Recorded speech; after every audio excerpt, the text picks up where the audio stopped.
দর্শক, আবার ফিরে এলাম আর একটি নতুন ভিডিও নিয়ে। আজকে একটু ভিন্ন জিনিস দেখাতে চাই বা আপনাদের একটু শেখাতে চাই।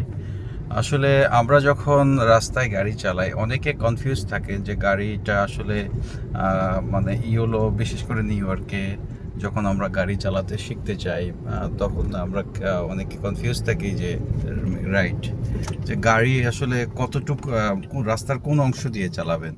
তো মনে রাখবেন যে গাড়িটা যখন চালাবেন তখন অবশ্যই যদি ইয়েলো দাগ থাকে এবং প্রত্যেকটা রাস্তারই একবারে রাইট সাইডের কোনার পাশে বা লেফট সাইডের কোনার পাশে অধিকাংশ জায়গায় পার্কিং থাকা হয়ে থাকে বা পার্কিং ধরা হয়, অথবা রাইট সাইডের কোনারের জায়গাটাকে, স্থানটাকে আর কি বাস লেন হিসাবে চিহ্নিত করা হয়। এটা মেন রাস্তার ক্ষেত্রে। আর লোকাল রাস্তার ক্ষেত্রে পার্কিং হয়ে থাকে। তো সেই জন্য সবসময় চেষ্টা করবেন, যদি টু ওয়ে হয় একেবারে পার্কিংটা ছেড়ে দিয়ে রাইট পাশে দিয়ে গাড়ি চালাতে।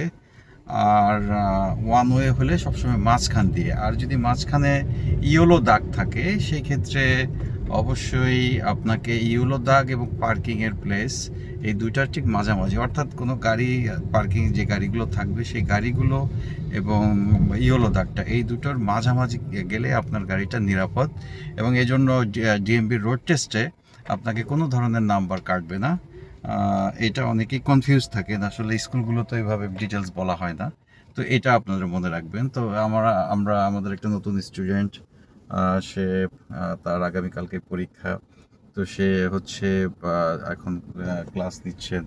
তো আমি চেষ্টা করি আমার সব স্টুডেন্টদেরকে এই বিষয়গুলো একটু, কারণ রাস্তায় চলাফেরাটা খুব গুরুত্বপূর্ণ। কারণ যদি আপনি এই সঠিকভাবে রাস্তায় চলতে না পারেন, তাহলে আপনাকে প্রতি ভুলের জন্য নেগেটিভ পয়েন্ট দেওয়া হবে।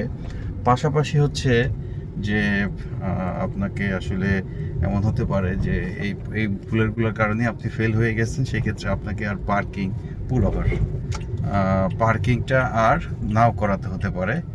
তো দেখা গেছে কয়েকটা টার্ন করে আপনার পরীক্ষা শেষ করে আপনাকে রিটার্ন নিয়ে আসবে। সেই ক্ষেত্রে সবাই সতর্ক থাকবেন যে রাস্তায় কিভাবে আপনারা গাড়ি গাড়ি কোথাও অবস্থানটা কই থাকবে চলার সময়। ধন্যবাদ সবাইকে।